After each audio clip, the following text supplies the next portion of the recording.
तो कल हम लोगों ने human health and disease start किया था और मैंने आपको इम्यूनिटी के बारे में समझाया था, एक्टिव इम्यूनिटी, पैसिव इम्यूनिटी। हम लोगों ने देखा था इन्नेट इम्यूनिटी और एक्वायर्ड इम्यूनिटी, ठीक है। मैंने आपको एंटीबॉडी के बारे में बताया था और ये सब हमने पढ़ा था, और दूसरा मैंने इम्यून सिस्टम के बारे में आपको समझाया था। तो इतना आप लोगों ने पढ़ लिया, एक बार इसको रिवाइज कर लो, फिर हम लोग अगले आज बढ़ेंगे और आगे का पोर्शन पढ़ते हैं, ठीक है। जल्दी से एक बार रिवाइज करो और फिर हम स्टार्ट करते हैं।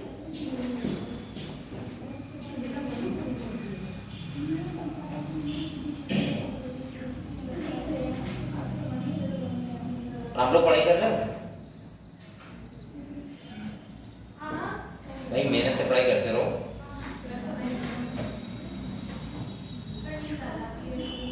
क्या रहती है नींद? तो अब वो तो हमेशा ही आएगी, क्या किया जाए, लेकिन आप लोग पढ़ो तो।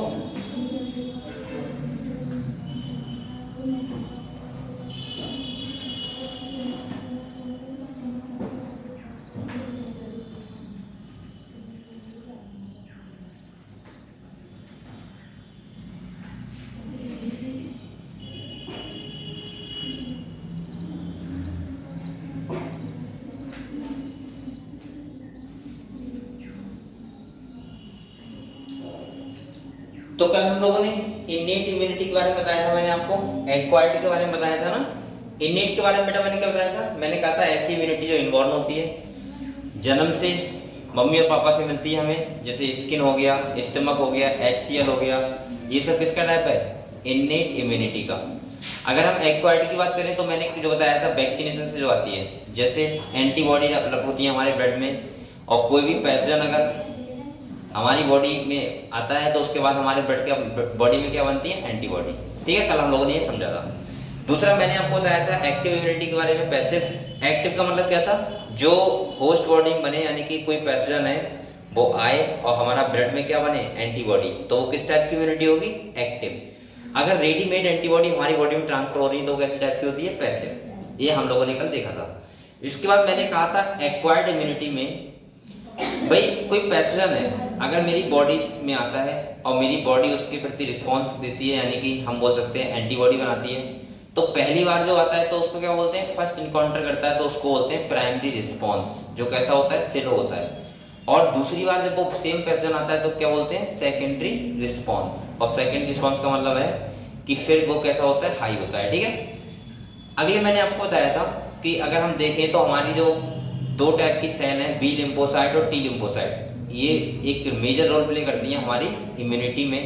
मैंने कहा था बी लिम्फोसाइट जो होती हैं वो एंटीबॉडी यानी कि आर्मी ऑफ प्रोटीन बनाती हैं, फॉर्मेशन करती हैं, और टी लिम्फोसाइट, बी लिम्फोसाइट क्या करती हैं? हेल्प करती हैं, ठीक है। ये आपको बताया था। इसके बाद मैंने कहा था एंटीबॉडी के द्वारा जो ब्लड में होता है तो उसको बोलते हैं हम लोग ह्यूमरल इम्यून रिस्पॉन्स, और अगर हम बात करें जो टी लिम्फोसाइट द्वारा होता है उसे बोलते हैं CMI, सेल मेडिएट रिस्पॉन्स, ठीक है। ये हम लोगों ने कल देखा था। मैंने आपको बताया था ग्राफ्ट रिजेक्शन के बारे में क्या होता है, ये हम लोगों ने पढ़ लिया था।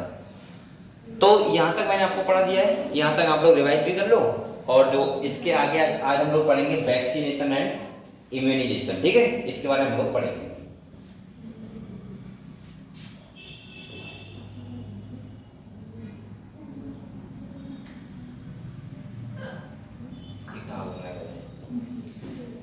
तो यहाँ तक हम लोगों ने पढ़ लिया था। अब हम लोग पढ़ेंगे वैक्सीनेशन एंड इम्यूनाइजेशन, ये क्या है तो समझते हैं। देखो आप लोग बताओ, पहला नाम ही आता है वैक्सीनेशन, क्या आता है? वैक्सीन, बराबर देखें, अभी भी नहीं दिख रहा है? नहीं सर, ड्रॉप डाला तो आपके अंदर दिख नहीं रहा है। अच्छा चलो, हो सकता है, बराबर देख रहा हूँ, ठीक है। वैक्सीनेशन, वैक्सीनेशन क्या होता है? जैसे मान लो किसी का मुझे वैक्सीनेशन करवाना है, तो वैक्सीनेशन आपको कोरोना करवाया था आप लोगों ने वैक्सीनेशन, तो उसमें क्या हुआ था? उसने एक इंजेक्शन लगाया था ना, और इंजेक्शन लगाने के बाद आपको क्या आया था? फीवर आया था। और फीवर आया था तो आप क्यों आया था? क्योंकि आपके ब्लड में क्या बनी थी? एंटीबॉडी। क्या बनी थी? वैक्सीनेशन पता है क्या होता है? जैसे मान सकता हूं, मैं मान लेता हूं कोई डेड पैथोजन, कैसा पैथोजन, यानी कि हमें डिजीज नहीं करेगा, हार्म नहीं करेगा, लेकिन हमारे बॉडी क्या लगेगा? ये वास्तव में पैथोजन है, और अगर हमें लगेगा तो हम क्या करेंगे, इसको इंजेक्ट कराएंगे अपने ब्लड में, और इंजेक्ट कराने के बाद आप लोग बताओ जब ये इंजेक्ट होगा तो हमारे बॉडी में क्या लगेगा, वो पैथोजन आ गया, तो हमारी बॉडी क्या बनाएगी, एंटीबॉडी। क्या बनाएगी, एंटीबॉडी बनाएगी। और जो हमने ये डेड पैथोजन को इंजेक्ट कराया है इसी को बोलते हैं वैक्सीनेशन। क्या बोलते हैं, वैक्सीनेशन। और इसके द्वारा जो एंटीबॉडी बनी और उन एंटीबॉडी ने क्या किया, इन जो पैथोजन है, कोई अब ये रियल वाला पैथोजन जब आएगा, कौन सा वाला, रियल वाला, और जब ये अटैक करेगा, क्या करेगा, अटैक करेगा, तो मैं बोल सकता हूं अब उसको हम लोग क्या बोलते हैं, इम्यूनाइजेशन। यानी कि अब हमारी बॉडी में डेवलप क्या हो गई, इम्यूनिटी। समझ गए। तो वैक्सीनेशन से क्या होता है, इम्यूनाइजेशन। वैक्सीनेशन के बाद क्या होता है, इम्यूनाइजेशन। मतलब वैक्सीनेशन हमने करवाया, हमारे ब्लड में एंटीबॉडी बन गई। अब एंटीबॉडी बन गई तो इसका मतलब ये है कि अब जो हमारी बढ़ेगी क्या, इम्यूनिटी बढ़ेगी, और उसी को हम लोग बोलते हैं इम्यूनाइजेशन। तो एक बात ध्यान रखना चाहिए, हमेशा वैक्सीनेशन कराने में प्रॉब्लम नहीं होती है, वैक्सीनेशन करवाना चाहिए, क्योंकि वैक्सीनेशन कराओगे तभी तो, नमस्ते, वैक्सीनेशन करवाओगे तभी तो आपके अंदर एंटीबॉडी बनेगी। और आपको पता होगा छोटे बच्चों को बहुत सारे वैक्सीनेशन करवाए जाते हैं जिससे उनमें क्या होती है, इम्यूनिटी डेवलप होती है, और उनका इम्यून सिस्टम क्या होता है, वीक होता है, स्ट्रॉन्ग होता है। समझ गए। चलो तो यहाँ तक क्लियर है। आज इतने बच्चे हैं करीब,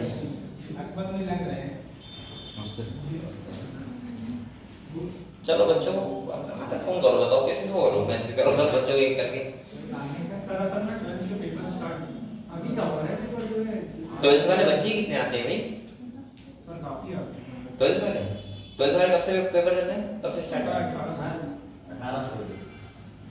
आज कितना है, 10। तो अभी दिन है, लेकिन ये बच्चे वही बात है, अब घर में जाए पढ़ना आ रहा है, देखिए वही बात है। और ट्वेल्थ में तो बेटा ये आता है सब ना, जो पढ़ा रहा हूँ सब ट्वेल्थ में आएगा। और बायोलॉजी का पेपर कब है, ट्वेल्थ का, मुझे लग रहा है उधर है 25-26 के बाद। ये तो फायदा करेगा। चलो आज ग्रुप में मैसेज करते हैं कि बच्चे आए जाता है। तो आप लोग पहले ये बताओ मुझे, ये बात आप समझ गए, इम्यूनाइजेशन और वैक्सीनेशन क्या होता है, सही है। अब हम लोग किताब निकालते हैं, पहले वो पढ़ लेते हैं, ठीक है, ये पूरा पोर्शन खत्म करें, इसके बाद अगले पढ़ते हैं। हाँ अच्छा रिवाइज करवा दो। यहाँ देखो, मैंने पहले बताया था आपको वैक्सीनेशन। वैक्सीनेशन क्या होता है, आपको बताओ, कोरोना हुआ था जब आया था तो क्या हो रहा था, वैक्सीनेशन हो रहा था। हम लोग कह रहे थे वैक्सीन लगवाना है, वैक्सीन लगवाना है, इसको हिंदी में बोलते हैं टीकाकरण, टीका लगवाना, ठीक है। वैक्सीन में क्या होता है, देखो आप लोगों को मैंने बता चुका हूं, एक बात सुनो, अगर हमारे बॉडी में कोई भी एंटीबॉडी अगर हमें डेवलप कराना है, बनवाना है, तो वो तब बनेगी जब हमारी बॉडी में कोई भी पैथोजन आएगा। समझ गए। अगर वो पैथोजन नहीं आ रहा है तो एंटीबॉडी वो नहीं बनेगी। अब भाई ऐसा तो है नहीं कि मैं कोई पैथोजन को बुलाऊं, जैसे कोरोना वायरस को मैं कहूं कि अल्लाह को मुझे तो एंटीबॉडी बन जाए मेरे अंदर, ऐसा तो नहीं करूंगा ना। मैंने क्या कर लिया, कोई डेड पैथोजन ले लिया, वही पैथोजन जिसकी मुझे एंटीबॉडी बनानी है। अब मैंने डेड पैथोजन को लिया और डेड पैथोजन को मैंने इंजेक्शन के थ्रू क्या करवा लिया, बॉडी में इंजेक्ट करवा लिया। और जब इंजेक्ट कराया उसको हम लोग बोलते हैं वैक्सीनेशन। क्या बोलते हैं, वैक्सीनेशन। और हमारे बॉडी को लगेगी कि ये रियल पैथोजन है, और हमारी बॉडी के अंदर क्या बनना स्टार्ट हो जाएंगी, एंटीबॉडी। और जो एंटीबॉडी बनेंगी तो आपकी इम्यूनिटी स्ट्रांग होगी, और स्ट्रांग होगी तो इसको क्या बोलते हैं, इम्यूनाइजेशन। समझ गए। तो सिंपल सी भाषा में बोल सकता हूँ कि वैक्सीनेशन करवा के हम अपनी बॉडी को क्या बनाते हैं, बेवकूफ बनाते हैं कि पैथोजन है ये, और एंटीबॉडी बनाना स्टार्ट कर दो। तो जितना ज्यादा आपकी बॉडी में वैक्सीनेशन किया हुआ होगा उतना ही आपके ब्लड में क्या होंगी, ज्यादा एंटीबॉडी ज्यादा होंगी। समझ गए आप लोग। तो ये आपको पता होना चाहिए कि वैक्सीनेशन तक छोटे बच्चे होते हैं उनको वैक्सीनेशन लगवाते हैं हम लोग, और जब वैक्सीनेशन करवाते हैं तो लगातार फिर क्या बनती है उनके ब्लड में, एंटीबॉडी बनती है। अगर वैक्सीनेशन नहीं होगा तो एंटीबॉडी नहीं बनेगी। समझ गए।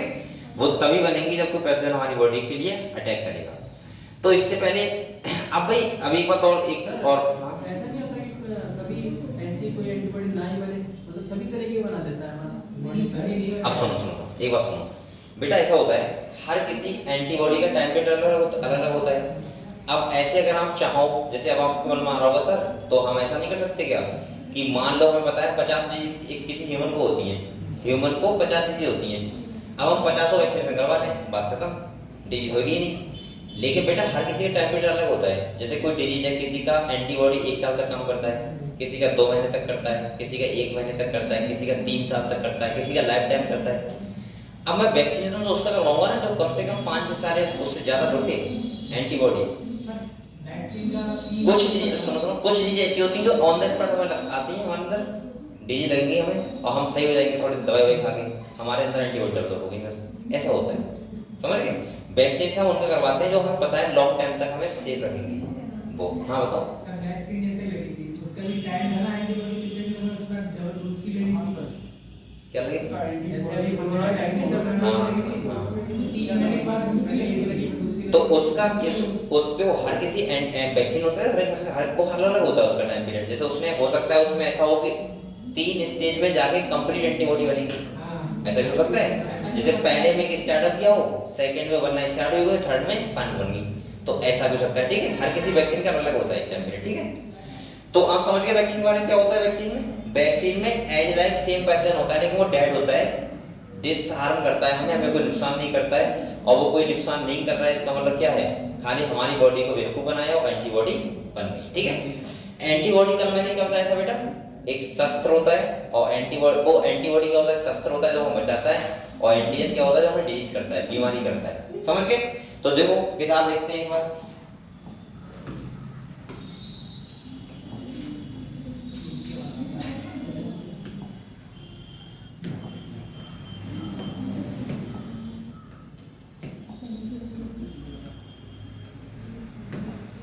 Welcome to waiting lounge में आपका स्वागत है। नंबर बुलाए जाने तक अपनी कुर्सियों पर।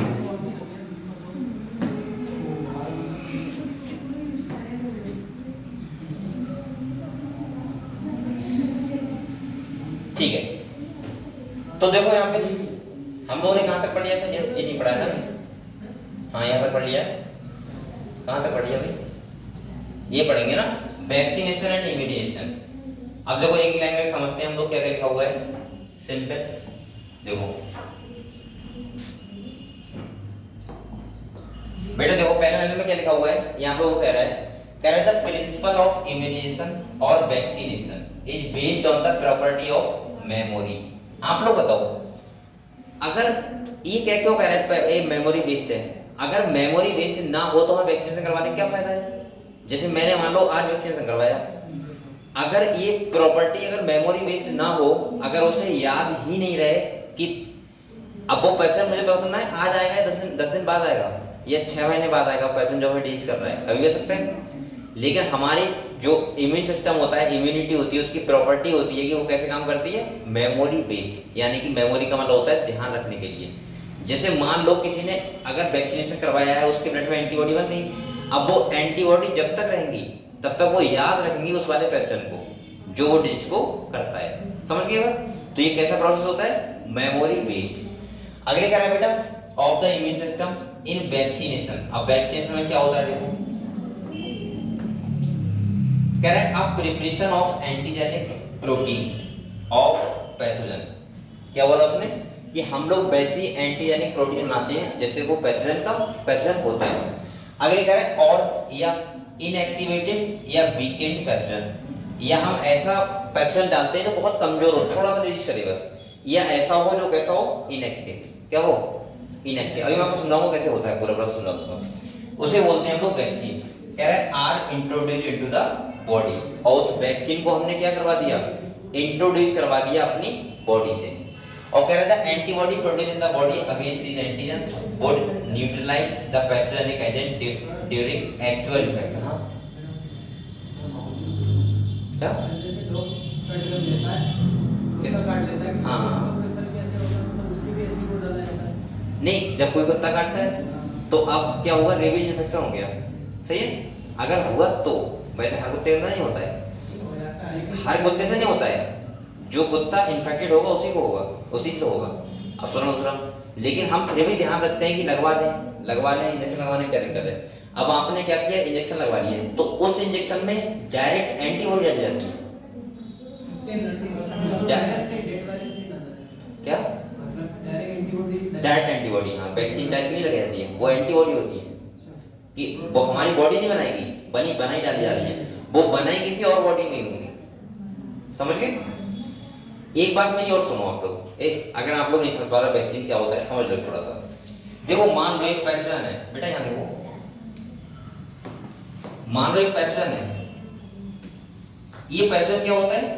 जो डिजीज करता है, जैसे कोई बैक्टीरिया हो सकता है, कोई वायरस हो सकता है, कोई फंगस हो सकता है, ये डिजीज करेगा। इस पैथोजन को जो मेरी बॉडी में आएगा, ये पैथोजन तभी तो डिजीज होगी मुझे।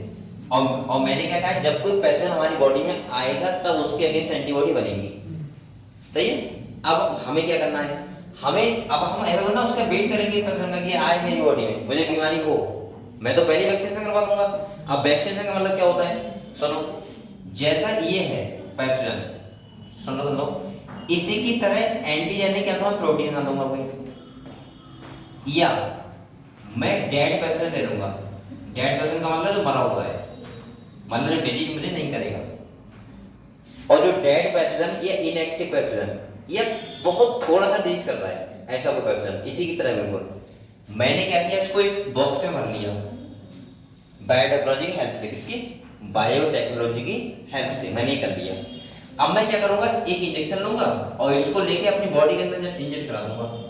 अब ये बीमारी नहीं करेगा मुझे, लेकिन मेरे बॉडी को लगेगा कि ये क्या है, पैथोजन, और मेरी बॉडी क्या बनाएगी, एंटीबॉडी।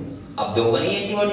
अब जब वो रियल वाला पैथोजन आएगा तो मेरी एंटीबॉडी क्या कर देंगी, खत्म कर देंगी, और हमें बीमारी नहीं होगी। समझ गए?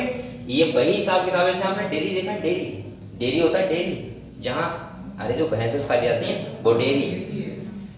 वहां तुमने एक चीज देखी होगी, मैंने देखी हो, क्योंकि मैं बरेली लेता था तो मेरे पास डेयरी थी तो मैंने देखा था।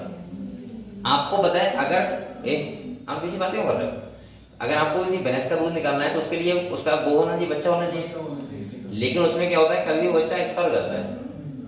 अब वो लोगों को तो दूध से क्या मतलब है, उन्हें तो जैसे हम लोग तो क्या करते हैं, ठीक है यार छोड़ो, नहीं देगी दूध तो क्या करें, वो लोग पता क्या करते हैं, नहीं इंजेक्शन, उस जो बच्चा था उसकी स्किन को उतरवाते हैं, स्किन को जो डेड हो गया है, और उसकी स्किन में भूसा भर देते हैं, और भूसा भर के वो वैसा ही बना देते हैं जैसा वो बच्चा था। अब सुनो, अब बताओ क्या वो रियल बच्चा है? नहीं है ना। लेकिन जो भैंस होती है उसको क्या लगता है, ये बच्चा है, और वो यूज करते हैं उस बच्चे को वो दूध निकालने के लिए। ये मैंने खूब देखा है, मतलब रियल में मैंने एक बार देखा था, पहली बार देखा था तो मैं चक्कर में पड़ गया बहुत। मैंने कहा यार ये क्या है, तो देखा तो वो क्या था, बच्चा था। अब मैंने कहा यार ये तो हिल क्यों नहीं रहा है, ये ऐसे क्यों ऐसे टिका हुआ है, ऐसे होता है टेक देख सी ने। मैंने भी देखा। हाँ, तो मैं गया उनके पास में, मैं दूध लेके आता था वहां से, तो मैंने कहा भाई ये क्या है, बोले ये भैंस को बेवकूफ बना रहे हैं जिससे वो दूध देती रहे। अब वो पता क्या करते हैं, भैंस को दूध निकालने से पहले उसको ले जाते हैं हाथ में पकड़ के, और उसके जो थन होते हैं, थन भैंस के, उससे लगाते हैं, टच करवा के 2-3 बार टच करवाया, बस भैंस दूध निकालने स्टार्ट, और उसके सामने रख दिया वो बस बाहर। तो ये मैंने खुद देखा है, ये मैं ऐसे नहीं कह रहा हूँ कि मैंने पढ़ा है कहीं, देखा है मैंने। और उनके पास 1-2 नहीं थे, इंजेक्शन तो घरों में लगवा लेते हैं बेटा, वो उनका काम ही होता है ना। सुनो, अब किसी बार 20 भैंस हैं तो क्या करें, सुनो, अब वो स्किन तो खराब हो जाती है। अरे नहीं खराब होती है, वो पता नहीं किस टाइप से खराब नहीं होती भाई। और उनके प्लास्टिक की हो जाए, मतलब रेडीमेड वाली हो, ऐसा हो सकता है रेडीमेड वाली हो, लेकिन थी वैसी। खराब हो जाएगी। अब सुनो, उनके पास एक नहीं था, 3-4 थे वो। सब डेयरी होता है। हाँ, तो वो मैंने देखा था, तो वही है हिसाब किताब यहाँ पे। हमारी बॉडी को एंटीबॉडी बनाने के लिए डेड पैथोजन डाल देते हैं, हमारी बॉडी क्या बनाने, एंटीबॉडी। समझ गए? तो ये होता है वैक्सीनेशन। क्या होता है, छोटे बच्चों को हम देखा टीका लगवाते हैं, वो बीमार हो जाता है क्योंकि हमारी बॉडी को लगता है कि कोई पैथोजन आ गया है, या वीक पैथोजन हो सकता है कि थोड़ी डिजीज करे हल्की सी, लेकिन एंटीबॉडी बन जाएंगी उसका सेफ। ठीक है, समझ गए आप लोग कैसे बनती है? ठीक है, अब देखो कह रहे थे वैक्सीन आल्सो जनरेट मेमोरी। जो कह रहे हैं वैक्सीन क्या किसके बेस्ड होता है, मेमोरी बेस्ड। बेटा इसका मेन प्रॉपर्टी मेमोरी होता है। अगर ये याद ही नहीं रखेगा तो आप लोग बताओ फिर वैक्सीन लगवाने का मेरा फायदा क्या है? मैं आज वैक्सीन लगवाया के आया और वो उससे हमारी एंटीबॉडी भूल गई पैथोजन को, तो कल को पैथोजन आएगा तो अटैक कर देगा मेरी बॉडी, तो फायदा क्या होगा? अगले कह रहे B anti cell that recognize the pathogen quickly on subsequent exposure and overwhelm the invaders with a massive production of antibodies. और ये कहना चाह रहा है कि जब कोई आता है तो हमारी जो पर्सन आता है तो हमारी बॉडी क्या करती है, ध्यान रखती है उसको और उस पर क्या करती है, अटैक करती है। कह रहा है if a person is infected with some deadly microbes to which quick immune response is required as tetanus, we need to directly inject the perform antibody. अब ये कह रहा है टिटनेस के केस में क्या होता है बेटा, एक कह रहा है we need to directly inject the perform antibody. हमें अब कोई डिजीज हुआ, मान लिया कोई डिजीज हुआ और वो डिजीज ऐसा है कि हमें डायरेक्ट एंटीबॉडी चाहिए क्योंकि हम पेशेंट ने क्या कर दिया, अटैक कर दिया है हमारी बॉडी पे। अब हमें ऐसा कुछ चाहिए कि एकदम से हमारी ब्लड में जाए एंटीबॉडी और उस पेशेंट क्या करें, खत्म करें। तो इसके लिए क्या करना पड़ेगा, इसके लिए हमें डायरेक्टली एंटीबॉडी लेनी पड़ेगी। जैसे मैंने कहा था रेबीज जब कुत्ता काट लेता है तो उस टाइम पे पेशेंट हमारे अंदर होता है, सांप काट ले, ये ऐसा डिजीज हो, एक तो ऐसा डिजीज होता है कि हम मरेंगे नहीं, सही हो जाएंगे, एक तो ऐसा डिजीज होता है तो उसमें तो हमारे हल्के बन जाएंगे, कोई दिक्कत नहीं है। अब सोचो अगर हमें पता है कि 10 मिनट के अंदर हम खत्म हो सकते हैं तो अब हमें एक दिन में एंटीबॉडी ना बन जाएंगे, तो उसके लिए हमें क्या करनी पड़ती है, रेडीमेड एंटीबॉडी लेनी पड़ती है। अभी मैं आपको बताऊं एक केस हुआ था अभी जल्दी की बात 10 दिन पहले, एक है रिलेशन में, उसको सांप ने काट दिया था तो उसको एंटीवेनम इंजेक्शन जो ये वाले दिए जाते थे। आपको पता है एंटीवेनम इंजेक्शन प्राइवेट नहीं मिलते कहीं पे भी, जैसे तुम मेडिकल से ले रहे हैं, वो गवर्नमेंट हॉस्पिटल सरकार द्वारा इशू कराए जाते हैं, सही है। तो उन इंजेक्शन को लगवाया गया था, सारे को ठीक हो गया। तो ऐसा होता है, तो ये चीजें होती हैं, ठीक है, डायरेक्टली एंटीबॉडी डाल देती है बॉडी में डायरेक्ट। आगे देखो कह रहा है we need to directly inject the perform antibody और एंटीटॉक्सिन लिखा है, अब preparation containing antibody to the toxin. Toxin मतलब क्या होता है, जहर, जहर से बचने के लिए। इवन इन केसेस ऑफ लिखा गया है स्नेक बाइट्स, जब सांप काटता है, जब सांप काटता है तो ऐसा होता है। और कह रहा है injection which is given to the patient contain perform antibody against the snake venom, this type of immunisation is called the passive immunisation. मैं आपको बता चुका हूं बार बार, जब डायरेक्टली एंटीबॉडी ट्रांसफर की जाती है हमारी बॉडी में तो उसको बोलते हैं पैसिव, और जब हमारी बॉडी में बनाई जाती है एंटीबॉडी तो क्या बोलते हैं, एक्टिव। ठीक है, आगे देखो बेटा, यहां देखो कह रहा है recombinant DNA biotechnology has allowed the production of antigen polypeptide of pathogen bacteria और ईस्ट। ये क्या है वो समझो पहले थोड़ा सा। आप लोग ये जानते हो रिकॉम्बिनेंट डीएनए टेक्नोलॉजी क्या होती है? इसका मतलब होता है बेटा, हाँ क्या होगा,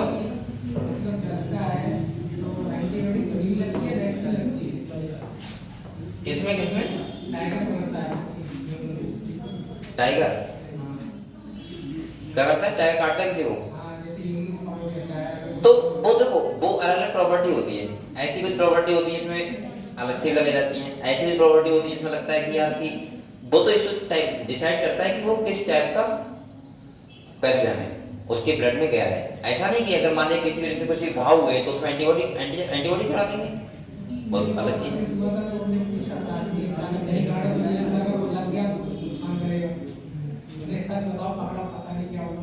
अच्छा चलो बेटा, यहाँ देखो एक नाम आया है यहाँ पे रिकॉम्बिनेंट डीएनए टेक्नोलॉजी का है, रिकॉम्बिनेंट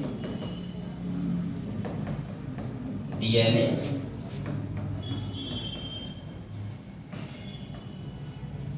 टेक्नोलॉजी। यहां सुनो आप लोग, ये क्या है रिकॉम्बिनेंट डीएनए टेक्नोलॉजी, इसका ये पार्ट है बायोटेक्नोलॉजी का। जब मैं आपको बायोटेक्नोलॉजी पढ़ाऊंगा तो आपको और चीज समझ में आएगा ये होता क्या है वो समझ लो थोड़ा सा। देखो बेटा ऐसा होता है, एक ये समझ लो आप लोग रिकॉम्बिनेंट डीएनए टेक्नोलॉजी क्या है। देखो हम लोग कोई बायोटेक्नोलॉजी कैसे करते हैं, या कोई वैक्सीन वगैरह हो गया या कुछ भी हो गया कैसे बनाते हैं, थोड़ा समझ लेता हूँ, आपको समझ में आ जाएगा। देखो जैसे मान लो मुझे एक प्रोटीन चाहिए, क्या चाहिए, प्रोटीन, ये प्रोटीन में चाहिए, और ये प्रोटीन बेटा वो है, जैसे मान लो कोरोना सही हो रहा है, इससे क्या हो रहा है, कोरोना सही, यानी कि वैक्सीन में चाहिए मुझे प्रोटीन। अब मैंने क्या माना कि वो प्रोटीन मैंने रिसर्च किया और मुझे प्रोटीन पता है किसमें मिला, मुझे मिला कि वो प्रोटीन चूहे में है, किसमें, चूहे में। आप लोग बताओ क्या मैं सारे भारत के चूहे इकट्ठा करूंगा, नहीं ना, ये तो नहीं कर सकता। कि मैं पूरे भारत के चूहे इकट्ठे करूँ, उनसे निकालूंगा प्रोटीन, ऐसा तो नहीं कर सकता, क्योंकि मुझे लगाने 140 करोड़ लोगों को, इतने लोगों को लगाना है। मैं पता है क्या करूँगा, एक चूहा लूँगा, ध्यान सुनना ये क्या होता है, मैंने ये प्रोटीन किस अंदर बन रही है, चूहे के अंदर। अब मैंने एक चूहा लिया, अब आप लोग एक बार बताओ मुझे, ये जो प्रोटीन जिसके अंदर बन रही है चूहे के अंदर, तो चूहे के अंदर कोई जीन होगा, कोई डीएनए के अंदर जीन होगा ना, वो प्रोटीन बना रहा होगा, मैं उस जीन को निकाल लूंगा इसके अंदर से। इसको हम लोग बोलते हैं डिजायर जीन। क्या बोलते हैं बच्चों, डिजायर जीन।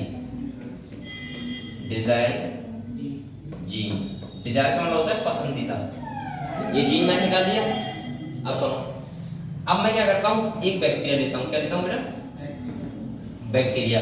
आपको पता है बैक्टीरिया के पास 2 डीएनए होते हैं, एक तो उसके पास खुद का डीएनए होता है, एक होता है एक्स्ट्रा क्रोमोसोमल डीएनए, जिसे बोलते हैं प्लाज्मिड। क्या बोलते हैं, आपने नाम सुना होगा प्लाज्मिड का, सुना है?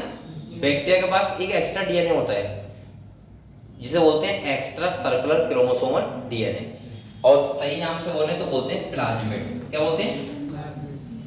इसकी खासियत ये होती है कि जब भी कोई बैक्टीरिया रिप्रोडक्शन करता है तो ये अपने प्लाज्मिड को क्या करता है, ट्रांसफर करता है दूसरे बैक्टीरिया में, सेक्सुअल रिप्रोडक्शन के थ्रू। ठीक है, तो होता क्या है, मैंने ये जीन, ये प्लाज्मिड है जो, ये देखो, ये बायोडायग्राम सुनाऊंगा मैं आपको, इसका मैंने इतना पार्ट काटा और इसका ये डिजायर जीन का इतना पार्ट लगा दिया। अब पता है क्या बन गया, रिकॉम्बिनेंट डीएनए। क्या बन गया, रिकॉम्बिनेंट डीएनए। अभी आपको लगता होगा पता नहीं क्या चल रहा है, लेकिन आप समझो, यही तो बायोडायग्राम होती है, बन गया रिकॉम्बिनेंट डीएनए। अब मैंने क्या किया बताओ, इस डीएनए में ये वाला जीन डाल दिया। अब मैं ये वाला डीएनए जिसके अंदर डालूंगा वो अब वो प्रोटीन बनाएगा जो मुझे चाहिए थी। अब आप सोच रहे हो सर किसके अंदर डाल दें, अबे गधो, अगर मुझे कोई बड़े एनिमल के अंदर डालना ही होता तो चूहे से निकालता क्यों? अब मैं डालूंगा बैक्टीरिया के अंदर, क्योंकि बैक्टीरिया को ग्रो कराना बहुत आसान काम है। मैं लैब में किसी बैक्टीरिया को जल्दी ग्रो करा सकता हूँ। तो मैंने क्या किया, अब ये रिकॉम्बिनेंट डीएनए किसके अंदर ट्रांसफर कर दिया, बैक्टीरिया। अब इन बैक्टीरिया को मैं क्या करूंगा, ग्रो कराऊंगा लैब में।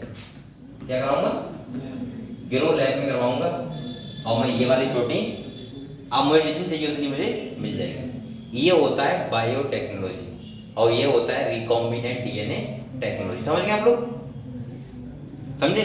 रिकॉम्बिनेंट टेक्नोलॉजी क्या होती है, सिंपल सा, प्लाज्मिड के अंदर डिजायर जीन को डालना और उससे मुझे डिजायर प्रोटीन चाहिए, जो चाहिए थी वो निकालना, वो सब होता है, आता है रिकॉम्बिनेंट डीएनए टेक्नोलॉजी। आपने बहुत नाम सुना होगा, ऐसे आप लोग जाते हो, जैसे हम बाजार गए तो वो कहता है कि जीएम आलू है, ये कैसा आलू है, जीएम आलू। जीएम का मतलब होता है जेनेटिकली मॉडिफाइड। उसमें क्या होता है, उसमें ये तो होता है जो जो जीन्स अच्छे अच्छे हैं वो मैंने जीन्स डाल दिए उसके अंदर, बात खत्म। अब वो वाले जो न्यूट्रिएंट्स चाहिए मुझे वो मिल जाएंगे। आप लोग खुद बताओ बेटा, कोई भी डीएनए होता है, कोई भी डीएनए का कोई फंक्शन करता है या किसी कोई प्रोटीन बनाता है तो वो किससे बनता है, जीन से। और जिसके अंदर वो जीन्स हैं वो प्रोटीन बनाएगा, इसके अंदर नहीं है वो जीन्स वो नहीं बनाएगा। समझ गए आप लोग? तो ये होता है रिकॉम्बिनेंट डीएनए टेक्नोलॉजी। और रिकॉम्बिनेंट डीएनए टेक्नोलॉजी वैक्सीन बनाने में यूज होती है। और वैक्सीन बनाने में नहीं, मैं आपको जब बायोटेक्नोलॉजी पढ़ाऊंगा तो मैं आपको बताऊंगा कि हमारी लाइफ के 90% जो काम है वो किसकी हेल्प से हो रहे हैं, बायोटेक्नोलॉजी। देखो जितना एग्रीकल्चर टोटल किसके हेल्प चल रहा है, बायोटेक्नोलॉजी। जितने पेस्टिसाइड मिनरल्स बन रहे हैं सब किसकी हेल्प से, बायोटेक्नोलॉजी। जितने भी केमिकल बन रहे हैं सब बायोटेक्नोलॉजी के हेल्प से। यहाँ तक का दूध से दही बन रहा है वो भी एक किसका पार्ट है, बायोटेक्नोलॉजी। हमारी दवाएं इतनी बन रही है सब बायोटेक्नोलॉजी की हेल्प से। वैक्सीन जितना भी चीजें बन रही है सब किसके हेल्प से बन रही है। आप लोग इडली डोसा खा रहे हो वो भी बायोटेक्नोलॉजी की हेल्प से बन रहा है। आप लोग ड्रिंकिंग कर रहे हो वो भी बायोटेक्नोलॉजी से हेल्प से बन रहा है। आप हाँ नहीं कर रहे हो मुझे पता है। दूसरा, आप जो भी कर रहे हो उसका 90% जो काम हो रहा है वो किसकी हेल्प से हो रहे हैं, बायोटेक्नोलॉजी के हेल्प से। समझ गए आप लोग? तो ये होता है रिकॉम्बिनेंट डीएनए टेक्नोलॉजी। समझ गए? हटा दो से। तो फिर देखो क्या लिखा है, कह रहा है recombinant DNA technology has allowed the production of antigenic polypeptide of pathogen in bacteria और yeast. Vaccine produced using the approach allow large scale production and hence greater availability of immunization। अगले कह रहा है example hepatitis B vaccine produce किससे होता है, east से। क्या किससे होता है? ईस्ट। ईस्ट जानते हो क्या होता है? अबे वैसे बताओ, ईस्ट क्या है? बैक्टीरिया है, वायरस है या फंगस है? कितने बच्चे बता सकते हैं? चलो बताओ, कितने बच्चे बता सकते हैं? यहाँ पे हाथ खड़ा करो। ईस्ट क्या है? अच्छा ये बताओ, यहाँ पे बैक्टीरिया वाले कितने हैं? बैक्टीरिया है 2। तुम्हारा नाम क्या है? सोनाली। तुम बैक्टीरिया वाले हो? अच्छा वायरस वाले कितने? ईस्ट वायरस है। ईस्ट फंगस है, कितने लोग हैं इसे?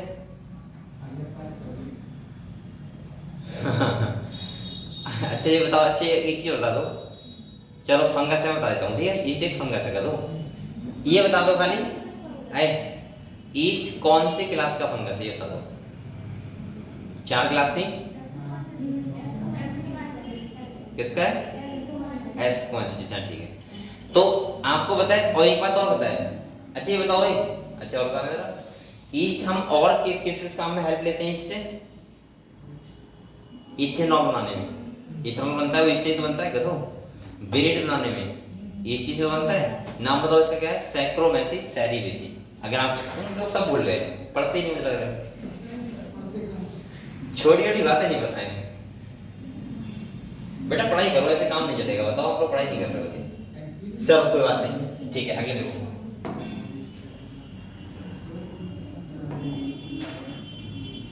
अब देखो क्या लिखा है बेटा। नेक्स्ट हमारा टॉपिक आता है एलर्जी। क्या आता है? एलर्जी। आप लोग पढ़ते हो घर पे बच्चे? बेटा आप लोग कम से कम 2-3 घंटा पढ़ा करो बैठ के करके। और मुझे लगता है कि आजकल पढ़ाई करना इतना आसान काम हो गया है। अब भी आप अगर नहीं पढ़ रहे तो आप कितना सोचो नुकसान कर रहे हो अपना। हैं? क्या हुआ सुबह से भाई? कभी हो जाता है, कोई दिक्कत नहीं है। लेकिन ठीक है, आप लोग मेहनत करो, ठीक है? मेरा मतलब है मेहनत करो। और मेहनत नहीं करोगे तो कैसे काम चलेगा भाई? पढ़ाई तो करनी पड़ेगी ना। चलो अगले हमारा टॉपिक आता है एलर्जी। क्या आता है? एलर्जी हम क्या समझते हो? चलो कौन बताएगा? एक करके बताओ। तुम बताओ, तुम्हारा नाम क्या है? राधिका। चलो नाम तो बढ़िया हमारा। ये बताओ एलर्जी क्या होती है? अरे कुछ भी बता दो। एलर्जी तो आपने अपनी लाइफ में एक बार जरूर कहा होगा एलर्जी। हर किसी ने कहा होगा। हाँ बताओ, एक बार बताओ एलर्जी आप तुमने कब कहा था? नहीं पता तो मुझे पता है, तुम्हें नहीं पता। ये नॉर्मल भाषा में बताओ, एलर्जी कब हो जाता है? क्या होता है एलर्जी? नहीं पता है? चलो तुम बताओ। हाँ किसी को कैसी हो जाती है एलर्जी ना? कुछ ज्यादा खा लो तो एलर्जी हो जाती है। और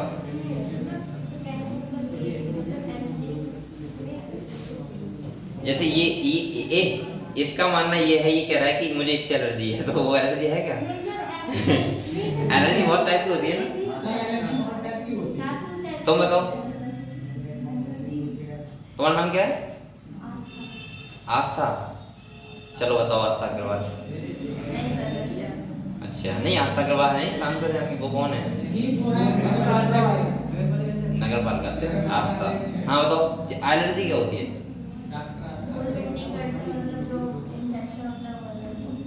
धूल मिट्टी कट से अगर इन्फेक्शन हो जाए एलर्जी होती है। चलो ठीक है, तुम बताओ। कुछ नहीं बताया? एलर्जी में होता क्या है ये बताओ। अच्छा सर एलर्जी में मतलब दाने से निकल आते हैं। दाने से? हाँ मतलब जो स्किन होती है वो रेड रेड सी हो जाती है। तो बता क्या होती है एलर्जी? तुम तो ऐसी बातें कर रहे हो। कुछ बता दो तो क्या दिक्कत जाएगी? हाँ बताओ। चलो हाँ ये तुम चिंगम बताओ दोनों। एलर्जी किसे बता? दोनों पीछे वाले तुम दोनों लड़कियों, ये नहीं तुम दोनों बताओ। अरे तुम दोनों भाई, इधर देख रही हो तुम दोनों। ऐसा दिया मैं चिंगम बताओ।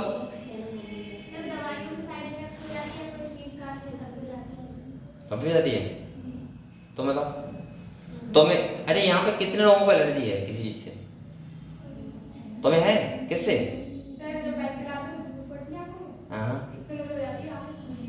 हाँ ये एलर्जी एक टाइप की। पीछे तुम लोग बताओ चारों। एलर्जी एलर्जी क्या होती है? हे भगवान, मैं एलर्जी बता रहा हूँ, कह रही मैं एलर्जी समझ रही थी। ये लिखा है बेटा एलर्जी, देखो साफ साफ। हाँ पीछे बताओ चारों, एलर्जी क्या होती है? मतलब सबको अलग अलग चीज होती है, इनको धूल से, किसी को खाने से होती है, मतलब खाना हाँ ठीक है। एलर्जी का मतलब ये होता है, हालांकि जैसे लड़कियों और लड़कियों से होती है एलर्जी, लेकिन वो एक टाइप की अलग टाइप की एलर्जी होती है।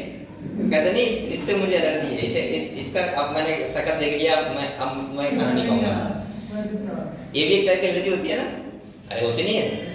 अब बड़े शौक से बोलते हैं, पता है क्या, मुझे इससे एलर्जी है, कहते नहीं कहते हैं, लेकिन वो एलर्जी अलग टाइप की होती है। वो हमारी मेंटली एलर्जी होती है कि किसी को देख के हम खुश होते हैं या गुस्सा होते हैं। अगर आप गुस्सा हो तो एलर्जी है फिर किसी टाइप की, ठीक है। लेकिन वो एलर्जी बायोलॉजी की नहीं है, वो हमारी खाली एक बिहेव की है। अब मैं बात करता हूँ इस एलर्जी पे, जैसे आपने देखा होगा, आपने ऑब्जर्व किया होगा, जैसे कुछ लोग ऐसे होते हैं जो अगर फूलों के खेतों से निकल जाए तो उनको जुकाम हो जाती है या उनका सर दर्द करने लगता है, ये भी एक टाइप की है एलर्जी। ऐसी किसी को धूप से होती है, किससे होती है? किसी को मिट्टी के कण से होती है, किसी को जैसे अलग अलग टाइप से, किसी भी चीज से अगर तुम्हारा बॉडी क्या करे, उसके अगेंस्ट अगर फाइट ना कर पाए, उसे हम क्या बोलते हैं? एलर्जी। हर टाइप की एलर्जी होती है। इसमें आपको ध्यान क्या कर रखना है, वो हम लोग एक बार पढ़ रहे हैं इसको, जो ध्यान रखना है मैं आपको करवा रहा हूँ। समझ गए एलर्जी क्या होती है? जब हमारी बॉडी में कोई ऐसे रेड रेड चकत्ते पड़ जाते हैं, हम देखा होगा, सही है, आपको जुकाम हो सकता है, आपको छींकें आ सकती हैं बहुत तेजी से, आपको, हाँ ये होने का रीजन क्या है, इसके पीछे मतलब क्या इसका रीजन मैं समझा रहा हूँ। इसका रीजन ऐसा होता है, जैसे कोई पार्टिकल आया, सही है, उसके अगेंस्ट हमारी बॉडी एंटीबॉडी नहीं ना बना पाएगी, बल्कि उसके अगेंस्ट एक सेल होती है mast cell, MAST, mast cell, ठीक है, वो कुछ एक्स्ट्रा रिलीज करने लगती है हमारी ब्लड में, जैसे उन्हें कहते हैं सेरोटोनिन, हिस्टामिन, वो सीक्रेट करती हैं। और जब हमारे ब्लड में उसकी मात्रा बढ़ जाती है तो एकदम से हमारी पूरी बॉडी क्या हो जाती है? लाल हो जाती है। मतलब नहीं समझे, जब कोई चीज आया हमारी बॉडी समझती है उसको एंटीजन, और हमारी बॉडी उसके अगेंस्ट एंटीबॉडी बनाती नहीं है, तो वो हम पे क्या करता है? अटैक करने लगता है, और लगातार कुछ सेल एक्टिव हो जाती है और उससे क्या होता है? देखो समझा रहा हूँ आपको कुछ और तरीके से। किससे? हाँ उससे होती है, बहुत लोग होती है, तो मैं कहता हूँ बहुत लोग अलग टाइप से होती है। जैसे कुछ लोगों को परफ्यूम से होती है, परफ्यूम से मुझे होती है, ये है। देखो अगले देखो, कह रहा है when you have gone to new place, जब आप कोई नई जगह जाते हो और सब लोग कह रहा है and suddenly you started sneezing, आप क्या करना स्टार्ट कर देते हो? छींकना। और कह रहा है बेटा Beijing for no explain reason, और कोई हमारे पास रीजन नहीं होता कि अभी ठीक थे और 1 मिनट के बाद ऐसा हो गया। कह रहा है no explain reason and when you went away your symptom disappeared, did this happen to you? अभी देखो क्या कह रहा है बेटा, सुन लो। कह रहा है some of us are sensitive to some particles in the environment, the above mention reaction could be because of allergy to pollen, mites, etc. Mites का मतलब होता है टुकड़ा। और कह रहा है which are different in different places, और ये अलग अलग जगह पे अलग अलग टाइप से होते हैं। अब देखो अगले देखो, कह रहा है the exaggerated response of the immune system to certain antigens present in the environment is called allergy. ये कहना चाह रहा है कि जब हमारा जो इम्यून सिस्टम है वो किसी भी एंटीजन के प्रति या एनवायरनमेंट के किसी पार्टिकल के प्रति एक अलग टाइप का रिस्पांस दिखाए, टाइप का मतलब जो हम चाह रहते हैं उस टाइप का ना एंटीबॉडी ना बनाए, मतलब अलग टाइप रिस्पांस दिखाए, तो उसको बोलते हैं एलर्जी। कह रहे substance to which such an immune response is produced are called allergens, और जो एलर्जी करते हैं उनको बोलते हैं एलर्जेंस बोलते हैं।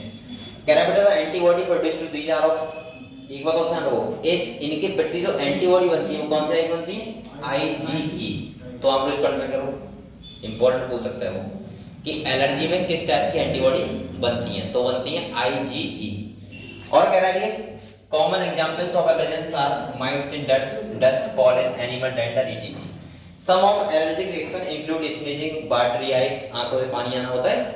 कह रहा है रनिंग नोज, नाक बहने लगती है, एंड डिफिकल्टी इन ब्रीथिंग, और सांस लेने में क्या सकती है? प्रॉब्लम हो सकती है। अगले कह रहा है बेटा allergy due to the release of. अब एलर्जी क्यों होती है?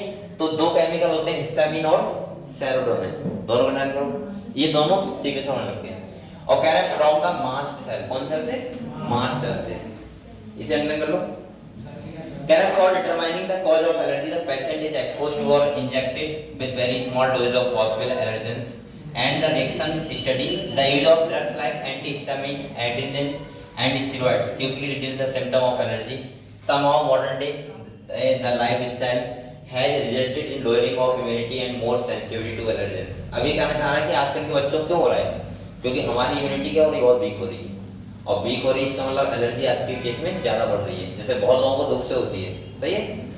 अगले कह रहा है more and more children in metro city लिखा है of India suffer from allergy and asthma due to sensitivity to the environment. वो एनवायरनमेंट के प्रति इतने कम सेंसिटिव होते हैं कि उन्हें क्या हो जाती है? एलर्जी जाती है।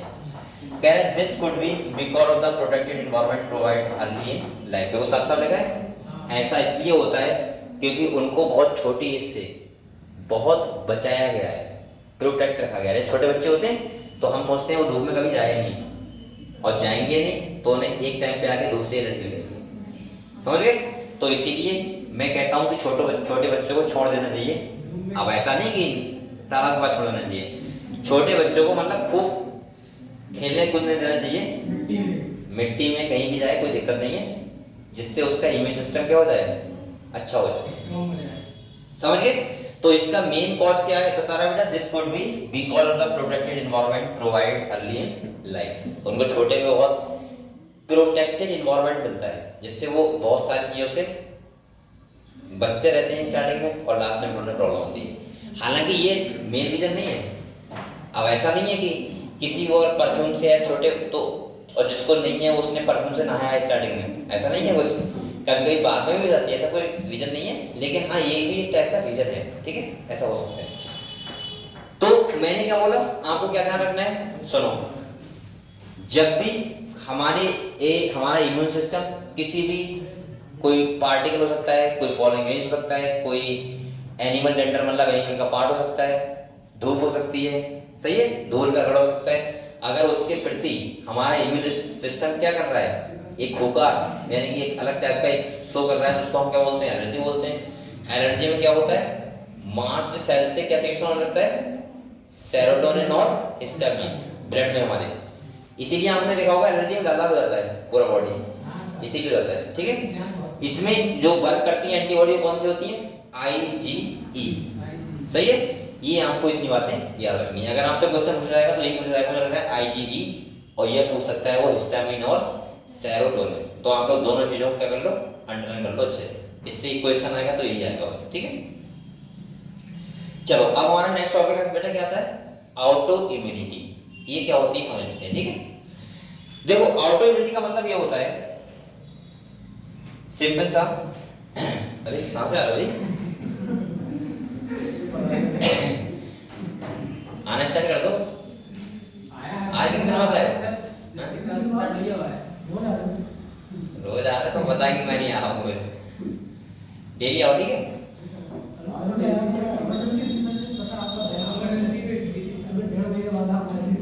ठीक है। चलो यहाँ देखो बेटा, ऑटो इम्यूनिटी हम समझते हैं क्या है। एक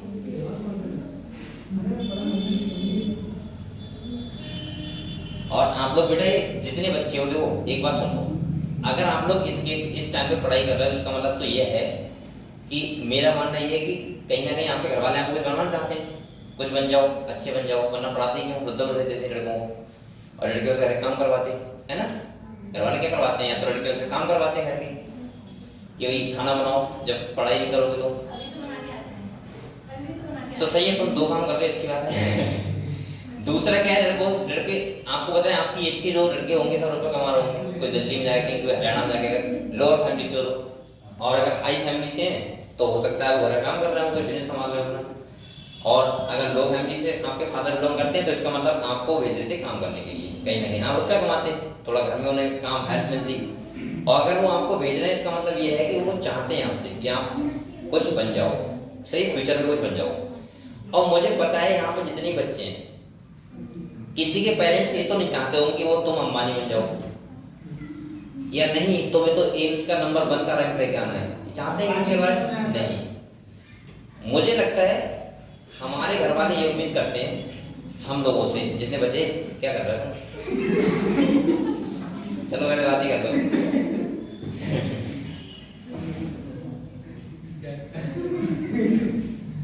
कहाँ जा रहे हो? जल्दी आओ। हाँ सुनो, मुझे लगता है हमारे पेरेंट्स पता है हम लोगों से क्या उम्मीद रखते हैं? मुझे लगता है इतना रखते हैं कि तुम ठीक ठाक इंसान बन जाओ और एक रिस्पेक्टेड जॉब ले लो, चाहे आप डॉक्टर बन जाओ चाहे कुछ भी बन जाओ, उन्हें मतलब इससे नहीं है क्या बनोगे। अगर वो इतना चाह रहे हैं तो इसका मतलब ये है कि आपको बस थोड़ी सी मेहनत से पढ़ाई करनी होगी। और मैं आपको बता दूं ये बात, अभी से बता रहा हूँ, मैं खाली यहाँ पे आपसे ये कभी नहीं बोलता हूँ कि आप MBBS डॉक्टर ही बनो। आप बनो, अच्छी बात है, लेकिन मुझे पता है कि अगर आप कोई भी जॉब चाहिए आपको, कहते हैं छोटी सी भी, उसके लिए भी आपको बहुत फाइट करनी पड़ेगी। यहाँ पे कंपटीशन इतना हाई है, जिस आप कोई पेपर दोगे तो आपको खुद पता लग जाएगा, इतना हाई कंपटीशन है। इसके लिए यही बात है, जैसे यहाँ बहुत से BSc भी करते हैं ना, तो मुझे पता है ये इंटर के बाद कुछ भी चाह रहे हो वहाँ पे, कोई सोच रहा है मैं तो पुलिस में चला जाऊँगा, कोई सोच रहा है कि चलो BSc कर रहे हैं, BEd कर लेंगे, टीचर बन जाएंगे। कहना बहुत आसान है, जिस दिन कोई पेपर दो तो पता लग जाएगा। नॉलेज वो वाली होनी चाहिए ना, कहते हाई लेवल की, तो आज के टाइम पे फाइट कर पाओगे। इसीलिए मैं कह रहा हूँ बेटा कि आप लोग कृपया करके 3-4 साल खूब मेहनत से पढ़ लो। और मुझे पता है अगर आपने खूब मेहनत से पढ़ लिया, खूब मेहनत से, तो मैं ये तो नहीं कह रहा हूँ कि आप लोग मतलब डॉक्टर ही बनोगे। मुझे ये पता है कि आप जिस क्षेत्र में जाओगे अच्छा कर लोगे। अच्छे का मतलब है एक टॉप लेवल करोगे। जैसे मान लो आपने BMSc किया, तो आप ऐसा नहीं कि आपकी वहाँ बैकें लग रही हैं। अगर आपने मेहनत से पढ़ाई की है तो सुनो, तो मैं ये कह रहा हूँ बैक ही नहीं लगी वहाँ जाके, ऐसा नहीं कि आपको वहाँ जाके डर लगेगा मेरी बैक न लग जाए। अगर यहाँ मेहनत से पढ़ लोगे तो। और अभी ये आपका टाइम खाली 3 साल तक पढ़ने का है।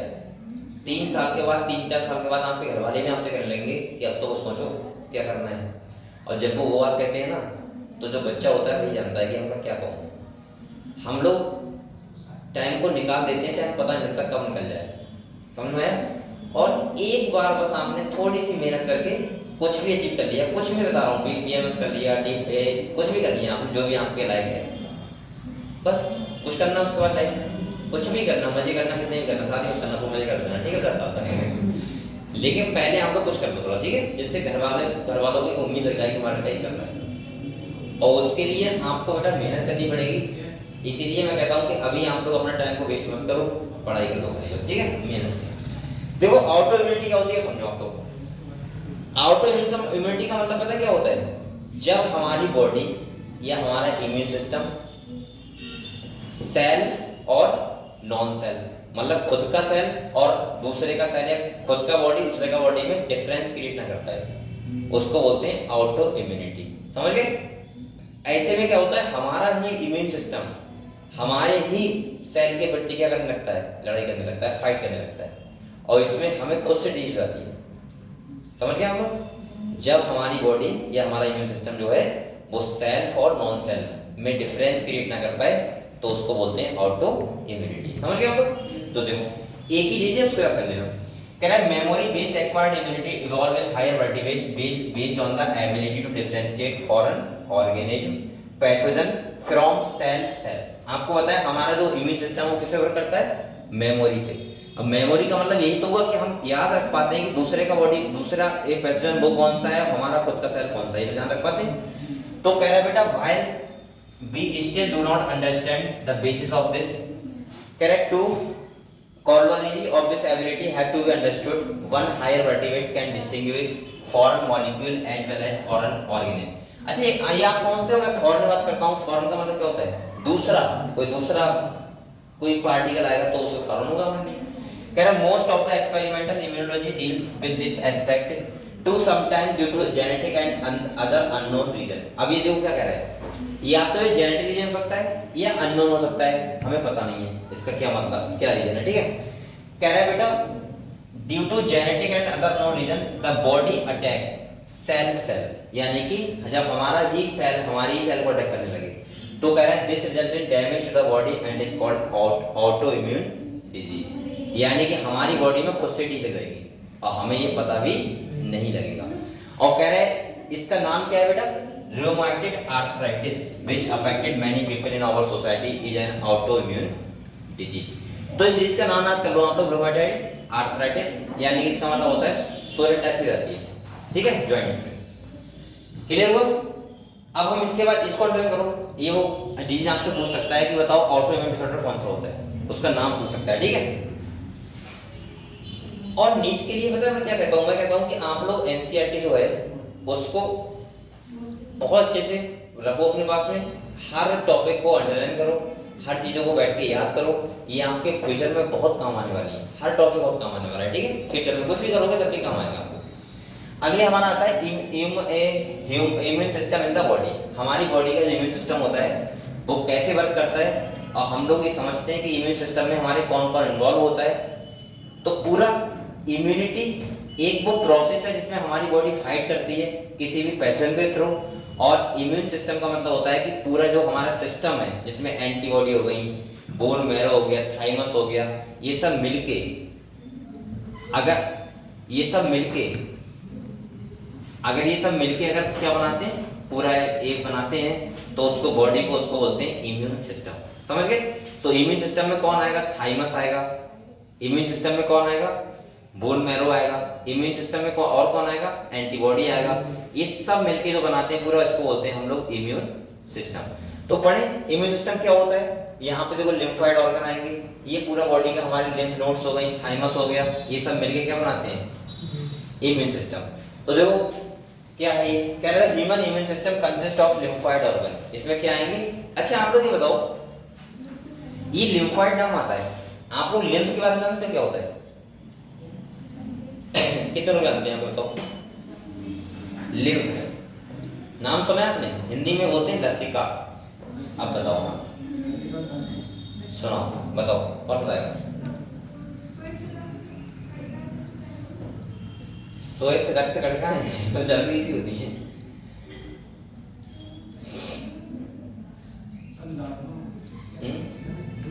बेटा लिम्फ मैंने क्या बताया था, मैंने कहा था ब्लड होता है, ब्लड हमारा ब्लड वेसल सर्कुलेट कर रहा है, जब वो फिल्टर हो जाता है प्रेशर से, तो जो छन के ब्लड वेसल से बाहर आ जाता है उसे क्या बोलते हैं, लिम्फ।